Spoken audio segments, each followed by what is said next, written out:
Okay, we are here today with another episode of the Gravity Podcast with my friend Artie Isaac. Artie, it is great to see you and to have you on the show. Hi, Brett. Thank you. Looking forward to this. So let's start at the beginning in the life of Artie Isaac. Tell me a little bit about what life was like as a child, your kind of family dynamics, your upbringing, anything that feels like really important to share from your very early days. I was unexpected, and I might not have been here, depending on the availability of family planning options. My mother mentioned that on my first date with Elisa. For some reason, I brought Elisa home to meet the parents on our first date. I know we're going to go back to childhood, but my mother said that, she had thought of other options. I was the fourth and final. It's worth mentioning that you ended up marrying Elisa and have been married for, I don't know how many decades. 33, or 33 years. Yeah. And so that's says a lot about her that she was able to overcome all of that. I don't know what her first dates. I don't know what her first dates were like with others, and so I can only imagine. So and when I was born, I was doted upon. They loved me. I was the only boy. I have three older sisters. Had three older sisters. One is deceased. No, they showed me only love and adoration, and they were absolutely just But there was like a couple of weirdnesses. Like there was this. All their friends had kids my sister's ages, so I was like the only kid among adults, and I was trained and encouraged early on to not so much be a kid, but to be a little adult. They really wanted me to develop the skills of adulthood, at least the social skills, really early. They invited me into conversations. They invited me, they took care to include me. I look at my father, who's been, he died 3 decades ago. He was like a good friend, more than sort of the father figure throwing the ball in the front yard. He was just a good guy to have around the house and a delight with me. And he taught me plenty, but more along the lines of writing and comedy. My mother also taught me plenty. She was less contemplative than my father, but they both were fine writers, and they were both really funny people. And I inherited whatever humor I have from both of them. There was a weirdness in the family. I had that middle sister who's deceased now, ran away from home. I guess she was 15 or something. I don't even know the details. I was little. And so, and these things never got spoken about. And so there was this non-conversation in the house as well. There was this subjugation of emotion that I didn't know. And I don't hold anybody accountable. I mean, people were doing the best they could with what they had. We had affluence. My grandmother used to say that during the Depression, it was too bad that they were poor, but thank God they always had cash. And I feel like there's a lot of that. There's the feeling of maybe striving for more, but not to the point of it getting in the way of the enjoyment of life. My parents used to have, they had 8 couples called the Saturday Night Group that met every Saturday night at 9:00 for dinner and drinks, smoking, and they would laugh and talk and dance into the wee hours every Saturday night for 25 years. And Artie, tell me, this kind of idea that your parents wanted you to socially be, more of an adult, or kind of, in the adult conversation. Did that shape you at all? I mean, tell me, like, what were you like as a kid? Were you able to connect with other kids, or were you better with adults, or what happens early on? I'm always better with adults. Absolutely. I think what the effect it had on me was I did develop certain aspects of etiquette. I was holding doors open for people long before a kid would do that. I was always in the back seat. The sister's always up front. I mean, maybe these are true in a lot of families, but there was a formality. So there was this moment at dinner. Dinner relatively formal. My father would come home in a suit. He'd change out of his suit, put on a sport coat and a different tie, and sit at the table. It was relatively formal kind of setting. Sisters around the table, my mother and me. And there was a moment where everyone was laughing because I was saying something, and I was probably, I don't know, how old are you when that happens? 5 or 6, maybe 7, I don't know.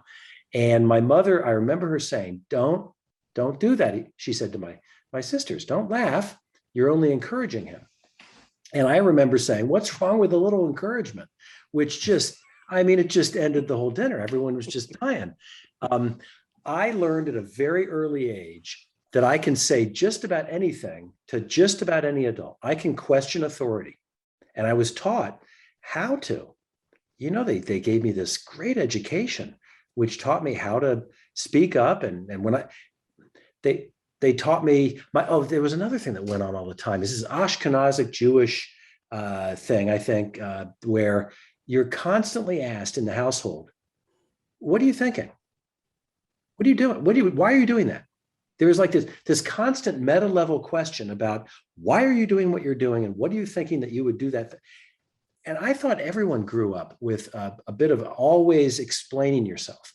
So I grew up always explaining myself, which meant that even though I'm an introvert deep down, and I prefer to be on my own up to a point, I was constantly going out to explain myself. My writing is a version of this. I wrote 500 blog posts, and then my mother died and I stopped writing. And I didn't realize that I stopped writing because my mother died. I had been explaining everything.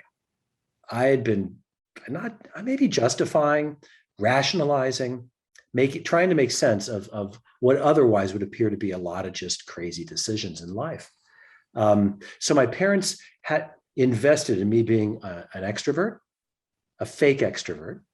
I have the abilities. I like to say I can win away games. I'm good at going out. But I started to think I was that person, and I wasn't. So when you say, I did make some very solid friends. But even to this day, I don't have a lot of friends. I see you very rarely. I see you as often as I see almost anyone.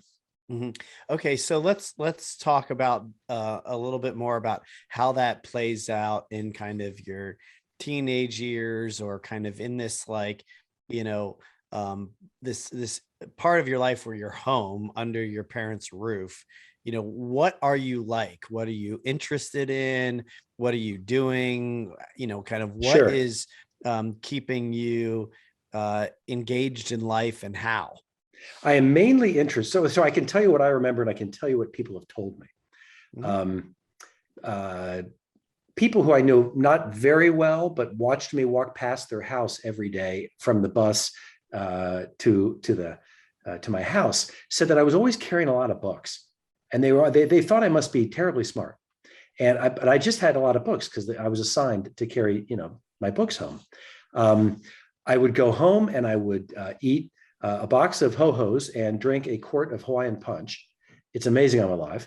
And I would watch Gilligan's Island. Gilligan's Island is metaphorically a formula for how I view the world. And my mother, it was the same. I mean, they only had so many episodes, but I watched them and ate these ding dongs and whatever. And that's what happened. My mother would constantly decent. It's not a bad way to be. That's funny. As I enter, I'm still early in my 60s, but my 70s could very well be a vision of that, reliving that. Your doctor might not like that version at 70, but I mean, when you're young, once ho-hos and Hawaiian punch. I mean, yeah, it's bad at any age, but once you've won the longevity war, it doesn't matter. So my mother would say to me, why don't you go out and, play with the boy? And then we did have some kids in the neighborhood and we'd play baseball in the backyard. And that was kind of fun. And I liked them a lot. We learned how to play poker with the kids. They came over, on Friday and Saturday nights, we played poker in the basement, and the loser would buy a pizza. And that was fun. I was not a very good poker player, bought a lot of pizza. So I had friends, but I also felt like there's very little motivation to go out. If they'd removed all the doorknobs from the inside of the house, would have been fine. And why was that? I don't know, because I was happy. I was happy where I was. Generally happy. Thought, yeah, generally happy. No, it was not. It wasn't a sad story. I was generally happy. Then something happened, right? And you and I have talked about this. When I was 15, my youngest sister, older than me, had gone off to college. The Beatles had sat with the Maharishi Mahesh Yogi in India in 68. This was 75. And Dory, my beloved youngest sister, learned meditation, transcendental meditation. And I said, I want to do that. And I did that. And it was funny because I couldn't drive yet. So my father said, I'll drive. And then he broke his leg on the tennis court, slipped on some leaves, and he couldn't drive. And so my mother said, okay, I'll drive. So this was like the craziest out of family experience ever. The three of us went to learn transcendental meditation and get our mantras. They had their own experience with meditation. I think, a full experience. For me, it was really, I only realize it in like now 46 years of hindsight. It was a really weird and wonderful thing to be told to sit with your eyes closed and to think about, to repeat for me, meaningless Sanskrit mantra. And I did that. And I did it enough that when I was 17, I gave, at the Columbus Academy, there was, and still is a tradition that the juniors give a speech. I gave a speech on meditation. I even enacted it. I sat on the front of the stage and showed them a half a minute of meditation, which is not much to look at. And we all think the life we lived was normal. And so I think it was normal. But as I look back on my life, at that time, my friends changed. It might have happened anyway. My grades got a lot better. Might have happened anyway. I don't know. I assigned a lot of things to transcendental meditation that may not be causal. Yeah, I do too. And you have one of the all-time great stories about seeing your mantra on a taxi cab, which I have never forgotten. I not only saw it on a taxi cab earlier, I was about 6 months in, and Time Magazine ran a story. If you want really mantras, yeah, right? They put the three most basic ones there, and mine was there. So I called my teacher. I called Alan Ross at the TM Center. He said, Alan Ross. I said, Alan, it's Artie Isaac. He said, yeah, what's going on? I said, I just read my mantra in Time Magazine. And he repeated it. He said, you just read your mantra in Time Magazine. And I heard all these people laughing behind him. All these people, I don't know, I thought filled with derision, but filled with joy, Right. He said, what's going to happen? I said, I don't know. That's why I'm calling. That's funny. For people that don't know, the mantra is not something you're supposed to write down or have a vision of. It's supposed to somehow kind of cloud your experience if you've seen it in writing as opposed to just letting it come. But it's an interesting thing because I also do tend to assign a lot of my success or my way of being or any number of things to TM. And I think there's a lot of truth to it really for me, but who knows really what would have happened. I am struck a little bit by this visual of you showing what isn't much to look at, but a half a minute of meditation at your junior speech at Columbus Academy in the 70s. I mean, this is my experience with being an open meditator with, sharing my practice has got a lot easier in recent years. But when I first started meditating, right out of college, it was not so common to talk about. In fact, I hid it. I would often meditate in my car. It wasn't something that I was very outward with. And I don't know what it was like in the 70s, but I'm just kind of picturing you.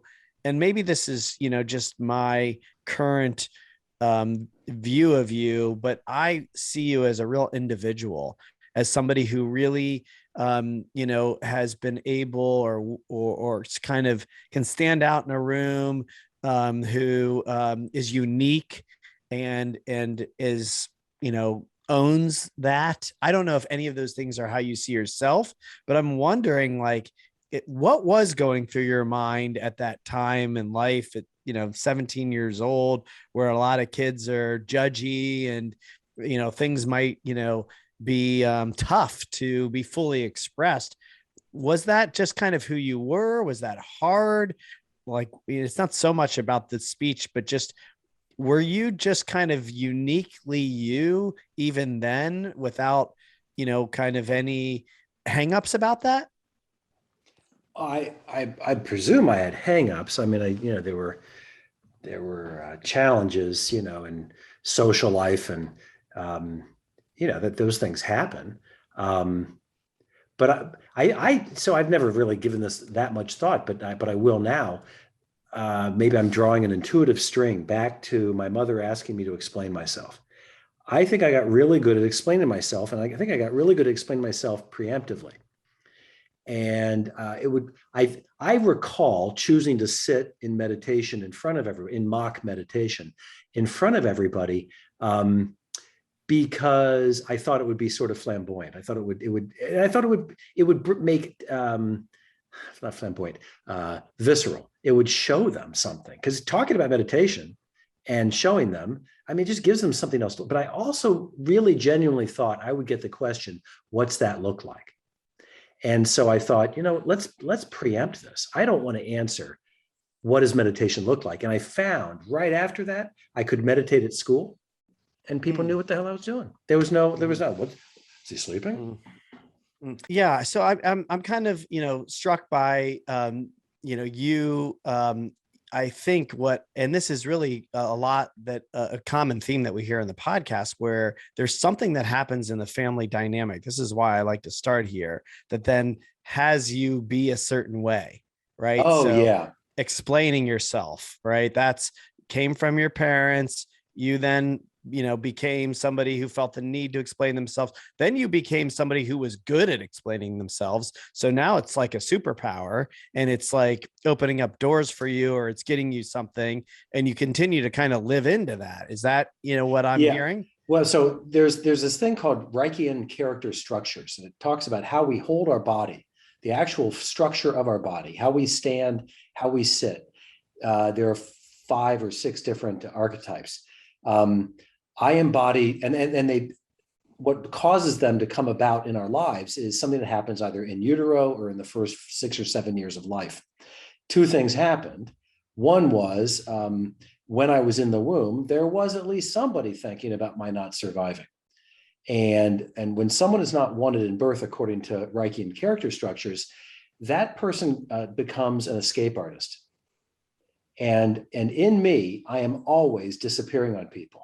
You and I had a funny moment in an elevator where you said, gee, it's really too bad that we don't spend more time together. And the elevator door opened from my floor. I got out, the door was closed, and I said, let's see how this works. And, and the door shut. I am a master at leaving.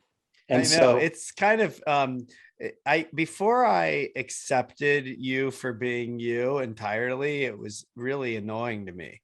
Well, thanks. Because I think I told you, like, I mean it like in a complimentary way. Like, I wanted more of you, and you were like, yeah, sorry, that's what you get. Well, and it's not because I don't love you. It's not that I don't love people. It's just that this Reichian character structure of the creative sensitive, they call it, is someone who believes I am not safe here. Existentially, I am not safe here. I have to get out. That's one thing that happened to me. The other side of the Reichian character structure is the performer. And when you hear me now, and when you engage with me, you don't hear that escape artist. That person just keeps disappearing. What you hear is the performer, and the performer comes about in mid childhood, early childhood is 5, 6 years old, where performance becomes a skill. And so there was this moment back at the house. All my sisters had gone off into the world. We moved from the dining room into the kitchen. it was easier. We could reach into the refrigerator. It was just the three of us. We didn't have to have the formality, and they were done raising kids. I mean, they just had me. So, but I would always eat quickly because I was an adolescent, and I would say, may I please be excused? That was the ritual. And my parents would always say no. And who says, what is this? And so I would stand up next to the table and make them laugh until they would excuse me. And I learned stand up right there at the table, and they loved it. And they gave me pointers, and it was great. It was, I thought this was normal that someone could tell you couldn't leave the table. And so how does this inform me now? I am both someone who is trying to get out of the room, any room, all the time, waiting for this to get over so that I can go to the next thing. And I am always performing. By performing, I mean, I'm judging your reaction, and I'm trying to stay, I don't know, interesting. Yeah. So, I mean, this is maybe getting a little off the kind of, linear path of your life, but I am curious just because that's where we're at right now. Like when I hear that, I'm wondering how much you're choosing to be this way, or if it's been kind of the thing that you've adopted that works for you, right? Like, so, or was there a moment where it switched into a choice of a way to be that you chose? In other words, humor is something that you get something out of. You give it and you get it, right? You're making people laugh, which they like, and you like seeing them laugh and being happy. But it doesn't sound like maybe that's where it started.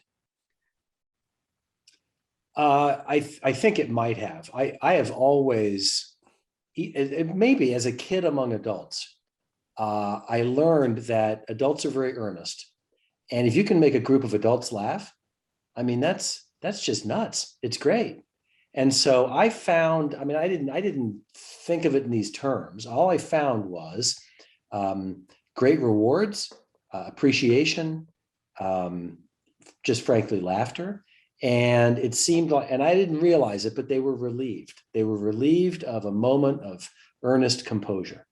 And so that traveled with me all the way through my early career. It traveled with me through relationships. It traveled with me through college and places where I think I, got a cheap laugh and then got the hell out of the room. And I missed what was there. So I don't know what the cost has been to doing this. Was there a switch? I would say in the past 10 years, the work I do now has a lot of my developing myself as well. And as a result, I'm learning about myself and listening to more teachers. And I'm realizing that there is more choice, but I don't know that I would make the choices differently. Mm-hmm. It feels right. I also think that, not to become too self-important. I just wrote an essay on this last month. I delivered it on Monday night. It's about whether or not mindfulness hinders comic timing. If I am mindful and I'm aware of empathy and I'm aware of respect in the moment, do I lose my comic timing? And I would just say that I came away from writing that essay thinking, my purpose is to reduce needless suffering in the world. And laughter is I don't know, the Buddhists would say that all emotions are pain, but I would say that okay, but a cheap laugh is a moment's relief. So yeah. I try to bring that as an antidote to the ridiculous earnestness of this country. Yeah, no, I was just curious, and I'm glad you clarified that. And I know how much work you've done, over the last 10 years or longer, really in your lifetime. But I know as you've shifted into this part of your life, how much work you've done.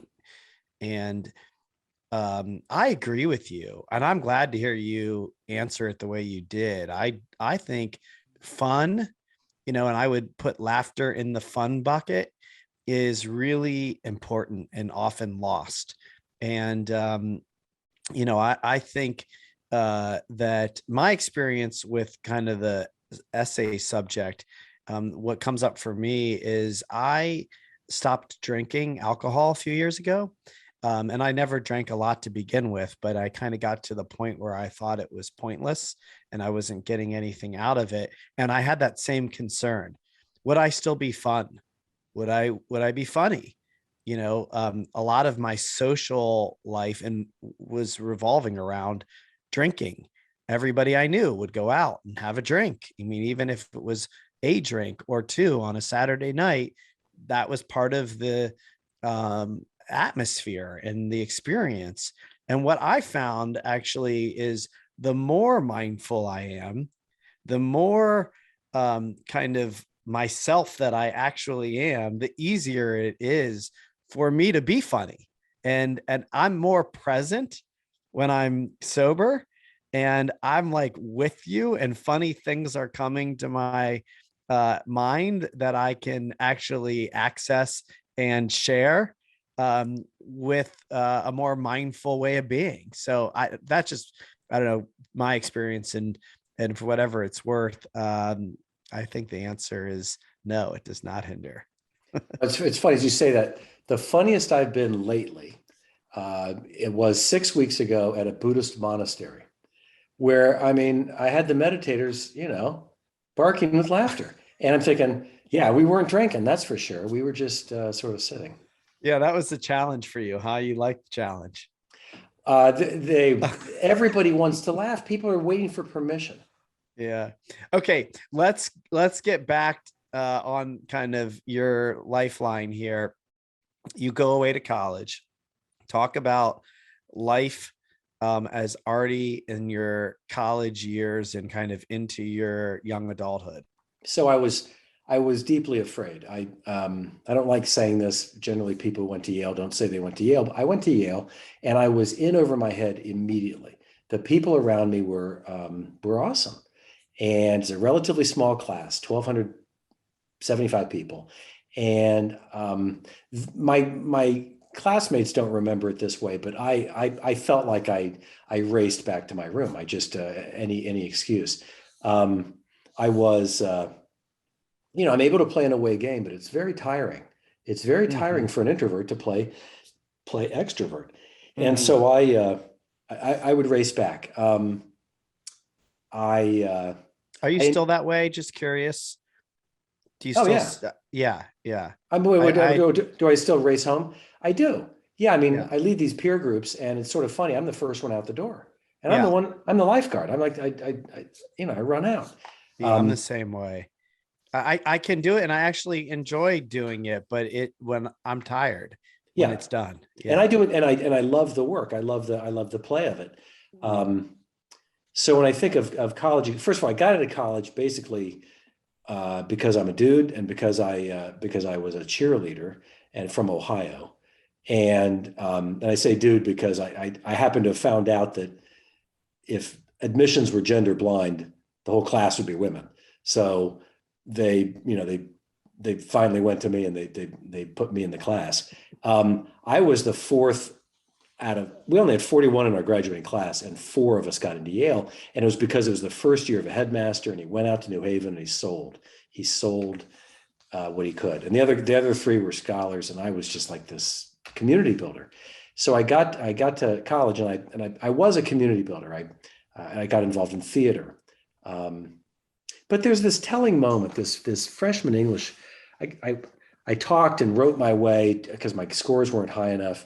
I got into the freshman seminar for English because that was my major, and I just really wanted to be in the smaller class. And the teacher came in every day and said, "What's this about? What's the play about?" Or the book. She'd point to the book on the table. "What's it about?" She would ask a certain person. She came in one day, Alice Muskinnen, great teacher, ended up being a lawyer. She was she led the seminar, and she came in and she said, "Mr. Isaac, what's the play about?" And I looked at the table because I hadn't done the reading. And the play was Waiting for Godot by Samuel Beckett, play about everything. And I have no idea what it's about. So I look at the cover, Waiting for Godot, and I say, "Who is Godot, and why are we waiting for him?" And I thought it was just a laugh line, right? This was like a cheap laugh, and I get laugh bounced out of the class. Everybody I think touched their. it's pretty funny. Yeah. It's not only funny. Everyone touched their chin. They looked up. It's sort of like at 2 o'clock, and they all thought, "Oh my!" This. And I thought, "Whoa! I hit a home run. That's unbelievable." And I leaned back, and I thought, "We have all learned a valuable lesson here." And Elisa, it makes her crazy when she says, "You didn't do the reading. You went to school. You didn't do the reading." And she said, and you're smug or proud of it? I'm not proud of it. She says, that's a sign of privilege. She said, I assure you, the people that aren't white dudes were doing the reading. And anyway, I'm just over the white dudes, frankly. My only point is, I've learned that preparing doesn't necessarily get me ahead. My first boss, strategically brilliant. He said to me at one point, I can't understand it. You're 24 years old. You drop into a meeting with people many years and much more experienced than you, and you don't know even what we're doing. And you run the meeting, and you start asking people questions. What is it? You wing it better. He said, you wing it better than anyone I know. And I said, thank you. He said, it's not a compliment. He said, the spoils that inure to those who plan will always elude you. And that has happened. I've not been a prodigious accumulator of wealth through preparation because I don't plan. So to this day, I don't plan. Yeah, but Artie, are you just not a planner? I mean, like that's just like, yeah, right. So it is just who you are, and it's certainly gotten you far in life, being the way that you are. And I don't know. I mean, I guess there's probably some truth to that, but if you wanted more, you could plan. No. No. I've tried. I've worked with people who teach planning. I have a shelf filled with planning books. It isn't that I can't. Yeah, could I do it if I were forced? I have the luxury, the privilege of being improvisational in every aspect of my life. And the more I've been improvisational, meaning not owning companies, not having employees, the more that I've been allowed just to wander around, orbit the giant hairball, the better off I am. Yeah. So. I was wondering, because I'm actually similar, except that I developed the skill to plan, and I plan for the things that I want to. And I don't plan for most things, but I have learned how to plan for the things that I feel it helps me achieve what I want. For example, this podcast, the first podcast episode I ever did, I refused to research, to rehearse, to come up with a script. And it wasn't that I meant to do it. I thought that I should do it, but there was so much resistance to doing it. I ended up not doing it. And I pressed record, and I asked a question, and then I listened and asked another question. And the next thing you know, I fell into the format that we use now, which still has zero script to it and zero planning. I literally will pull up the bio during the recording and look at it occasionally to see if there's something there that I want to make sure I pull out. And I think it's better that way. It's definitely better for me that way. And my question for you really is, do you think that this is one of those things I attribute to TM a little bit, that I feel like I'm able to be mindful, present, connected in a way that maybe I wouldn't be if I wasn't a longtime meditator? Yes, and I do agree with the benefits of meditation in me on this topic. I also believe that my demographics, my education, wealth, skin, gender, age, nobody ever questions my competence. Nobody ever asks, are you competent? That's fair. And so for me to show up and say, let's wing it, I have to recognize that not everyone gets that same opportunity. Yes. And I know that privilege is an important subject to you, and we can talk about that as much as you want. But I also think that what you're saying is true. And there's plenty of white guys that plan. Yeah, you know what? And I guess what I found in my experience is that if I don't plan, I will do what I like.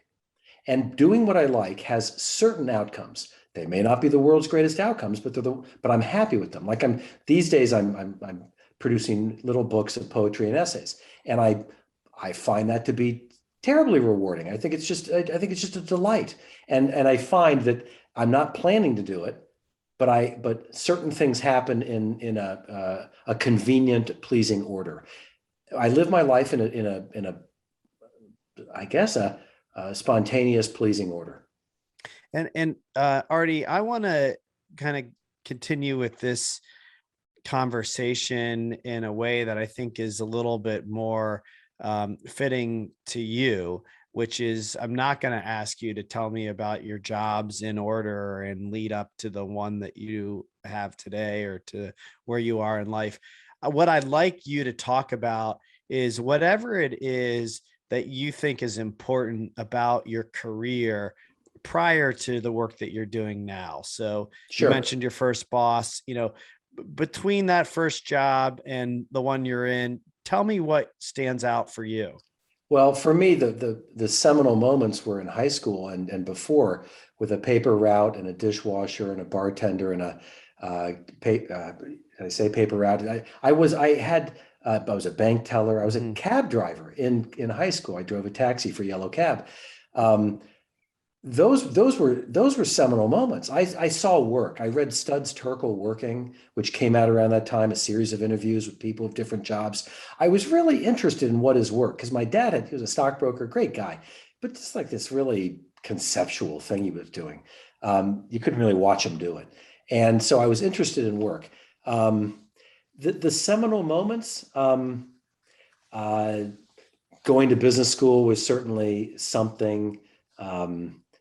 Not something that was necessarily productive, but I met a lot of people. Um, moving to New York to work, I think I had a job in New York. What was I was in New York and I happened to have a job. Um, but I also found that I could question just about anything on any topic. I could question just about anyone. And what I saw was, just this learning that winging it could yield rewards. But I also didn't have any. I mean, just like a seminal moment was in that job. I didn't like it very much, and I decided I'd seen a kid do this in high school. He was a great scholar, and he woke up at 1 o'clock or 2 o'clock every morning and worked for an hour and a half, and it gave him extra study session. And I thought, you know what? I want a life that isn't 5 days of work and 2 days off. So 5 nights a week, I would also wake up at 1 o'clock, and I was in New York, and I'd go walking. I'd go walking around New York. It would be a little day in the dark with no meal. And so I felt like I had 12 days to the week, and only 5 of them were work days. This might sound a little psychotic, but it was really, yeah, again, maybe this is just, I saw that work was not everything for me. Mhm. I saw my peers rising much faster. Like I hung out with two guys from high school, good buddies from Columbus, happened to be in New York. We went out just about every night and had pizza and drank beer and ate steaks, and it was really great fun. They had meteoric rises in their careers. They were in the right place. They were really smart. They were doing it, and I saw that I wasn't.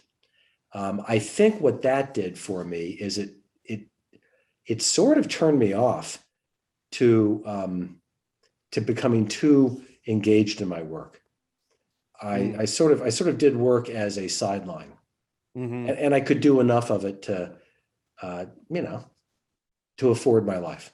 Mhm. Well, two things that I do want to ask you about your career. Um, One, I still occasionally will have somebody mention to me that they took your class at Ohio State. You taught at Oh Ohio yeah, State. And I want to hear you talk about that, sure. especially as it pertains to not planning. And then you were an entrepreneur. You owned your own marketing agency firm. I don't know what you would Yeah. call it, advertising agency at the time. And I'm just curious, like, about that experience based on what you just said. this Sure. idea that you didn't want to, kind of be too consumed in your work, and you wanted Well, life not to be 5 and 2. And like, as an entrepreneur, that's tough to do. well, the people I worked with, my former employees, will tell you that it was an ethical place, that we were a good place to work. We were, nutritious, and we cared for one another. They will also tell you it wasn't going to grow because there was this. They had the impression I was independently wealthy. At least I was acting that way. I was acting like we didn't need to make money. And so I ran the company, or didn't run the company, sort of like a small college. I hired really smart people who were really good at what they did, then never told adults what to do. I never told adults what to do, so I couldn't do that. The classroom is where I went, and they saw me. In the evenings I'd go to the classroom, mainly at Columbus College of Art and Design, but also at Fisher College, Ohio State, also at Capitol, also at Otterbein, variety of different places, but mainly at CCAD and Ohio State. And I taught at CCAD. I taught how to think about your work. And that was really fun because it gave me a way to think about my work and my life. So they were sort of like sermons. They were sort of like stand-up comedy. They were sort of like academic lectures. I turned into a huge class, 100 students. And it was it was the biggest class on campus at CCAD, which is mainly studio, small, intense work. I can remember the first day when I was lecturing, I thought, oh, man, what an imposter, the imposter syndrome. And so I decided I'm going to do what real professors do. I'm going to walk out among the students. So I walked down the stairs off the stage and into the seating area at Kanzani Auditorium. And they were all taking notes. I thought, I must be a teacher. They weren't taking notes. They were drawing a picture of me. They were all artists, and they were simply drawing caricatures of, glasses and a big nose. And I just thought it was so humbling. It was such a delight. At Ohio State, I taught them how to work with creative people. And really what I was saying is, here's how to work with me. In the end, a really funny thing happened. Years later, 2 people were in a conference room and they called me. One had graduated from CCAD and he'd learned how to get more budget for his photography. And the other guy was a brand manager, and he had learned how to work with creative people. And they realized that they'd both been taught by me because I taught them like these incantations. I will just say this: teaching was for me a peak experience. If I look back on my life, peak experience, at least outside of the house, I ended up teaching 7th grade, actually 3rd grade through 8th grade in Sunday school, which in the Jewish tradition is a much more intense, I think, educational system than maybe in other traditions. I got paid, a lot was expected of me. And I taught Holocaust history. I mean, I learned a lot in the classrooms. I learned more as a teacher in the classrooms. People say this, than I did as a student. I disappointed a lot of teachers along the way. Interesting. Artie, I think, it's actually interesting for me because I also taught at Ohio State for a number of years, that I wouldn't prepare a syllabus, and that I was just going to come in and talk. And I was supposed to be teaching real estate, but I also told them that I was probably going to teach life more than real estate.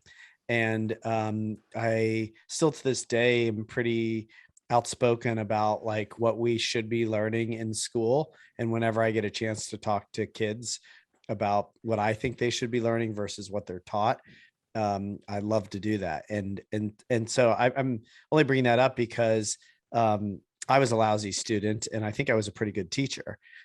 Those two things aren't always correlated. In fact, they might not be correlated at all.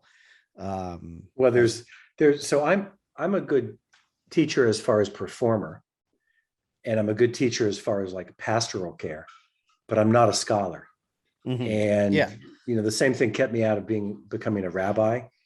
For me, the planning that I did in the classroom was self-preservation.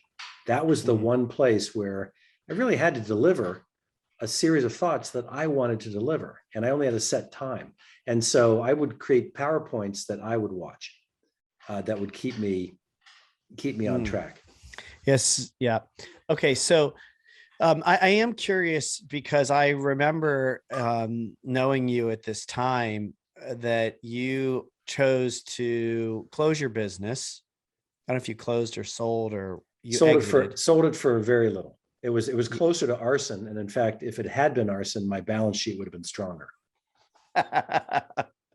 Oh, that's great. So you exited your business and you made a career change, a life change, really. And that does, lead to the work that you're doing today, in part at least. And I'd like for you to just kind of share with the audience what that time in life was like, Sure. why and what led up to it and how you ended up choosing to do that, Sure. and This is talk a about story that. that Yeah. this is a story I've thought a lot about. I told you I was scared of my college classmates, impressed and scared, not in danger, but I was also a bartender at reunions the end of my junior year in college, and the people coming back, the 5 years were upset with each other, the 10 years were just getting divorced, the 15s were upset about their career, the 20s depressed, the 25s were so happy.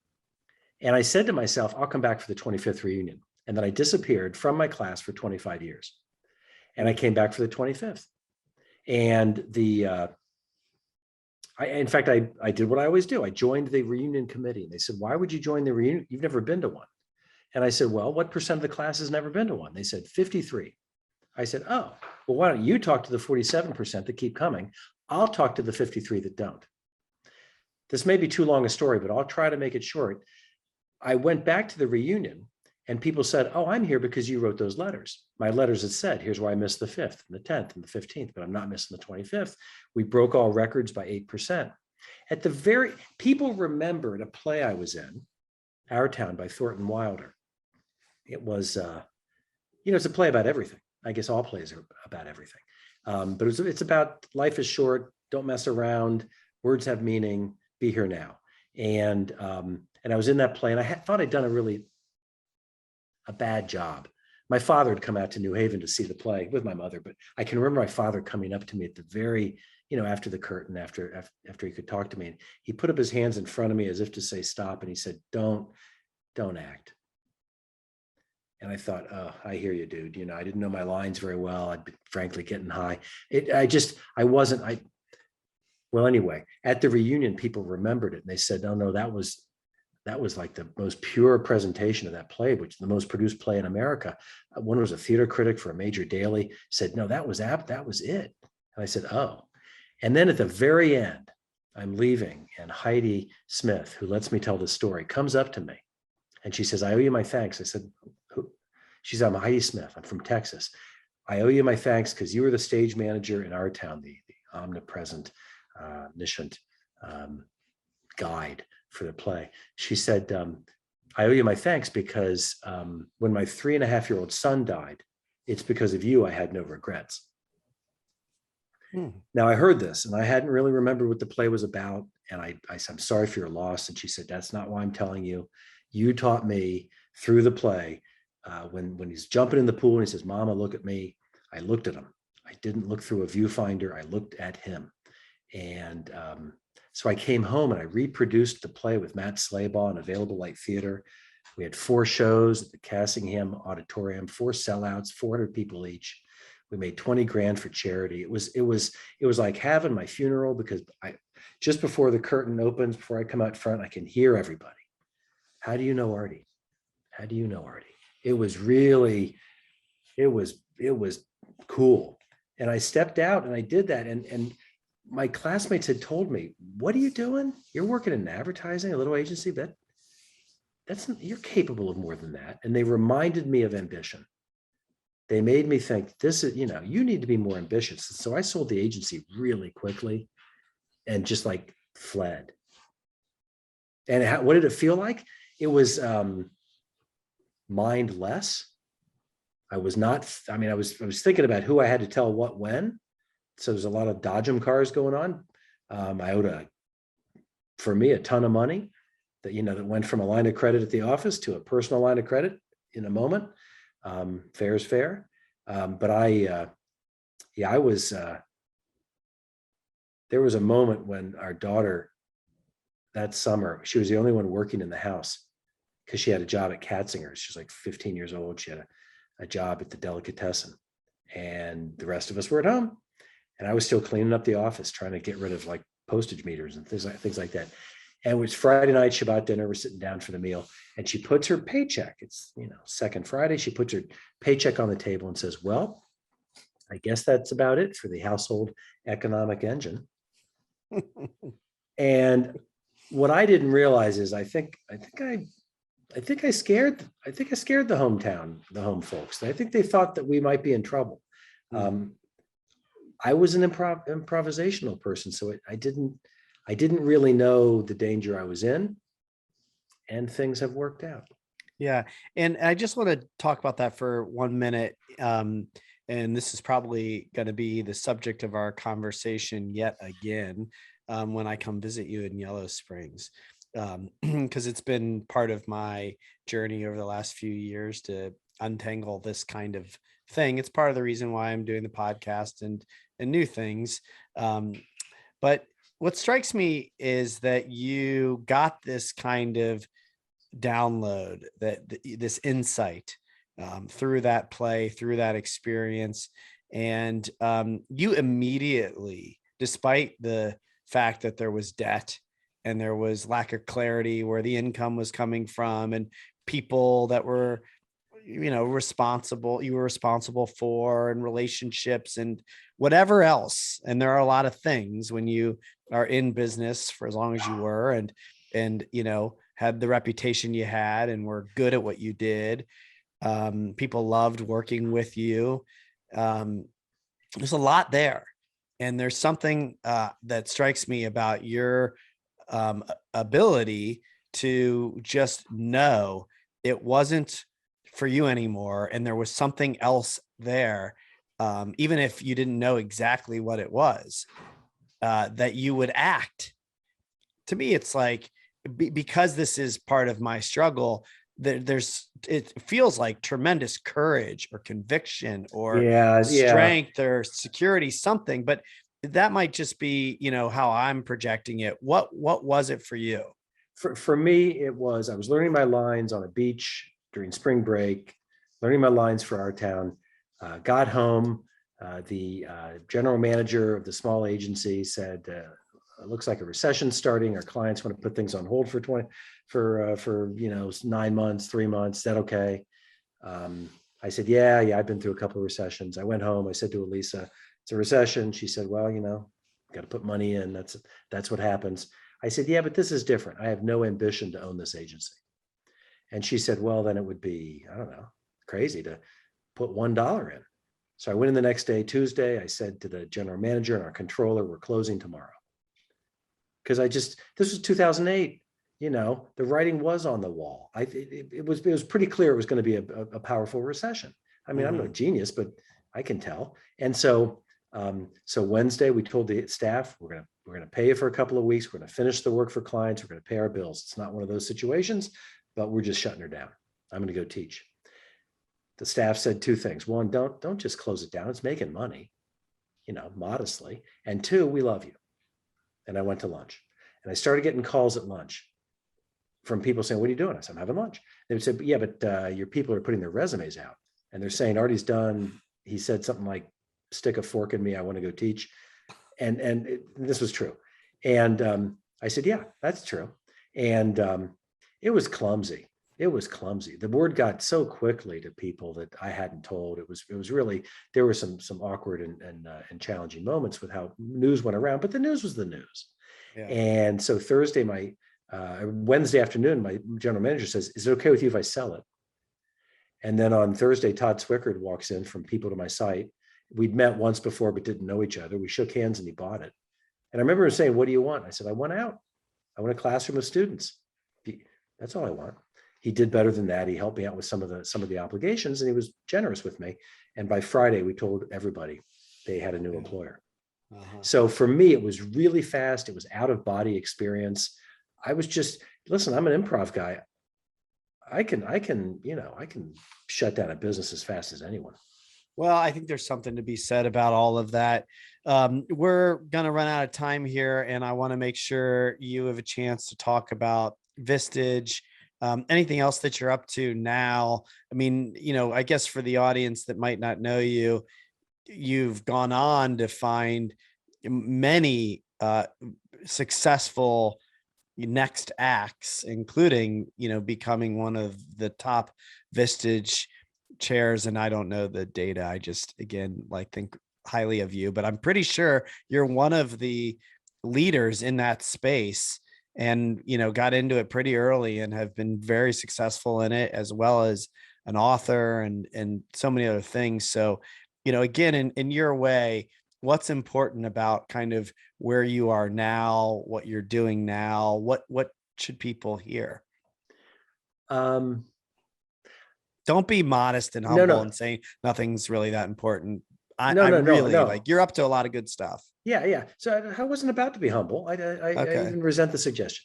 So I think that I feel this, and I haven't learned how to talk about this, but I'm 61 years old, and I feel like I'm in like the next phase of this lifelong disappearing act.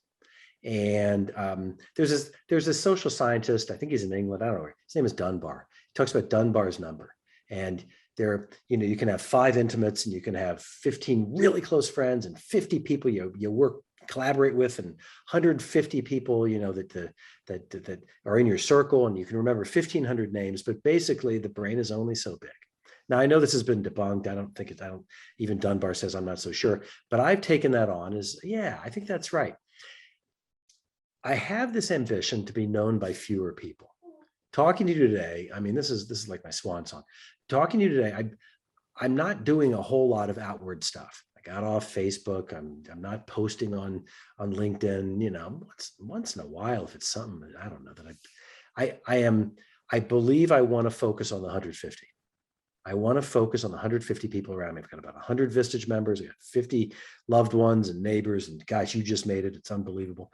Whew, That was my next I know question. you're like 149. So no, I'm not trying to cast people out, but this idea of being known doesn't please me. I was in the airport about 10 years ago, and I was in the line where you're waiting for a TSA, and you're snaking back and forth. And one guy was just far enough behind me that we would bump into each other, him behind me, and then we'd go apart, and then we'd come together and go apart. Yeah. And he was somebody who used to work with me, and I know his name, but I'm not going to say it for his privacy. But it was really funny. He says, "Nice to see you. It's nice to see you." And then we came together again. And he said, "Can I ask you something odd?" And we came together again as we came again through the cordoned off area. He said, "I thought you were dead."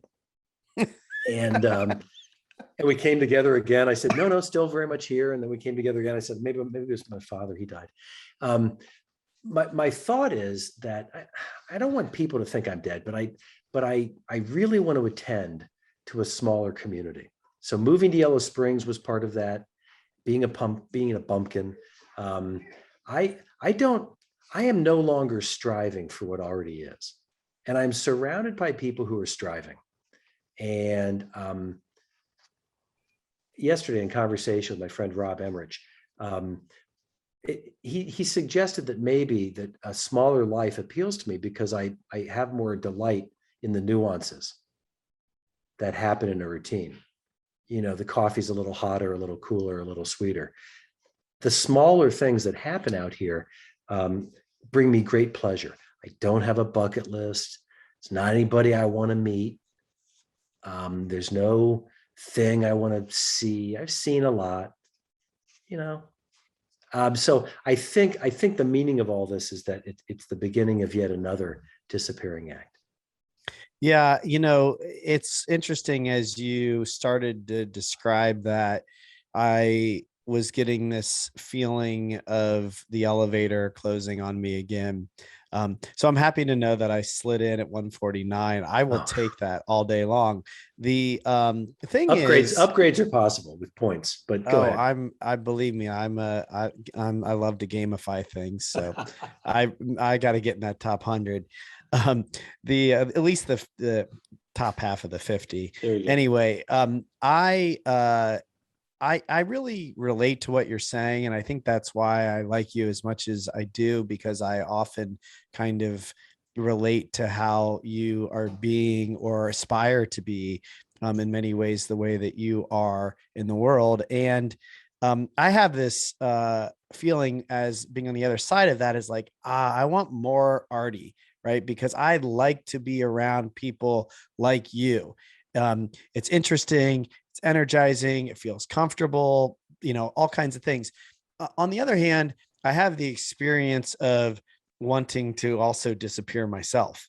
And I love in what I do that I know a lot of people, and a lot of people want to connect, have coffee, collaborate, learn something, whatever it might be that we do together.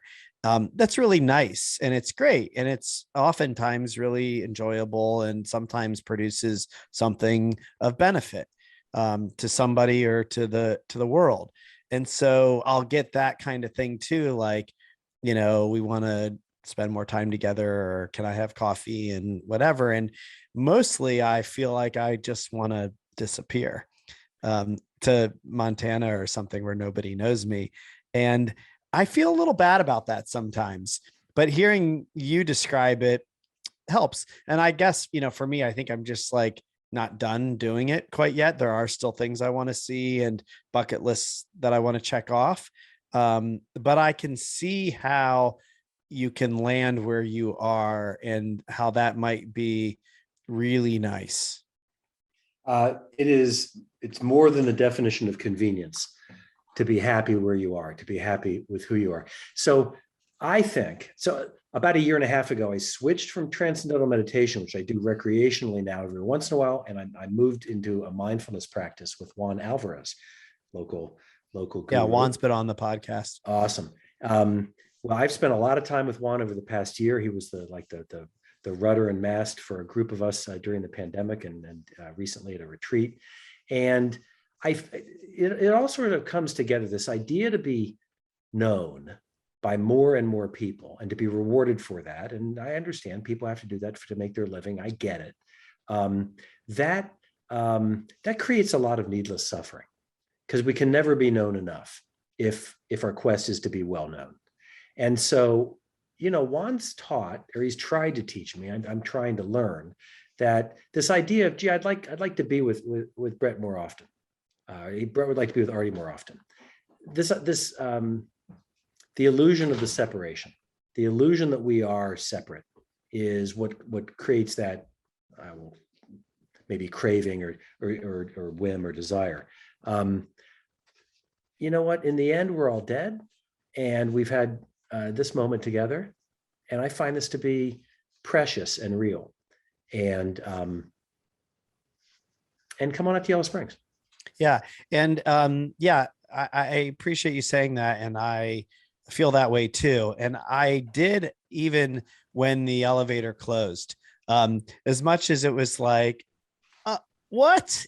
But then I'm like, yeah, that's Artie. And that's perfect.